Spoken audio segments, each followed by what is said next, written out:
All right, what's up everybody? So we're gonna go over the conventional deadlift today. I'm gonna give you 7 steps to knocking on a perfect conventional deadlift. First step is gonna be how close in proximity or how to establish your stance. So what we wanna do is we do wanna put our feet about shoulder width apart. You don't have to overthink it, but those nuanced details really do come down to you. And in that situation, I would reach out to a coach to find out just how wide you should stand. But for Gabby, right underneath her hips seems to be best. You wanna be close enough to the bar that your shins are either making contact or about to make contact, because that bar should be right over the middle of your foot or where you tie your shoe. This is gonna keep the bar close in proximity to you and your center of mass, which will give you a lot of control over the bar, and it won't stress out a lot of your back muscles, because the further away it is, the harder your back muscles are gonna have to work to hold and stabilize, okay? That's your step 1, is establish your stance. Step 2 is gonna be pelvic position, right? So we go back to the biggest, strongest joint in the body, and what we're gonna do is we're gonna squeeze our glutes a little bit, right? This locks down that big stabilizing joint that the spine sits on. That's your step 2.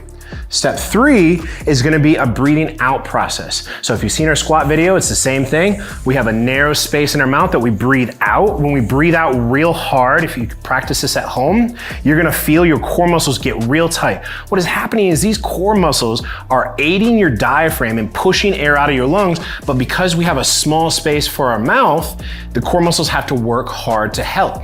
So by locking in those core muscles, your lower back muscles don't have to work as hard. So if you're someone that does experience maybe a little bit of lower back discomfort when you deadlift, could be that we're not utilizing those core muscles enough, okay? So that is your step 3. Step 4 is gonna be the head position.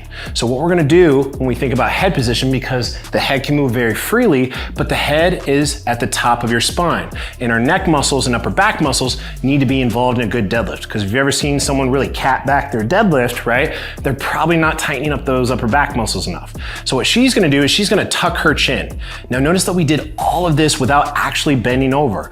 I recommend getting all your muscles engaged and stacked and stable and ready, so that the minute you hinge and grab that bar, you're ready to go, okay? So that was the next step, is tucking the chin, because that locked down those upper back muscles for her, okay? From there, she's going to drop her arms down as if she's trying to reach into her pocket to dig out her keys, right?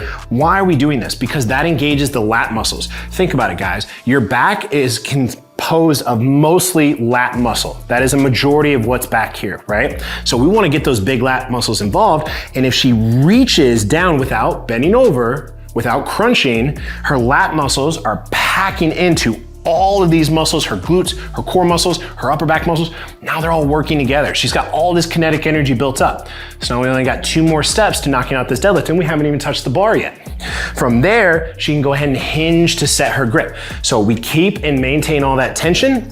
With the grip position for conventional, very, very simple. We want the hands to be as close in proximity to our body as possible without our arms dictating our knees. So if she brings her grip in too close and her knees start to collapse or they overlap, right? That's gonna make for a really tough deadlift. So she wants to go with her grip just outside her legs, because her legs are the driving force here. Her back muscles are locked in, her arms are nice and long but relaxed, and her grip is set. And then the final step, that 7th step, guys, she's gonna take a breath in. So now, with those core muscles still engaged, she breathes in to create that intra-abdominal pressure.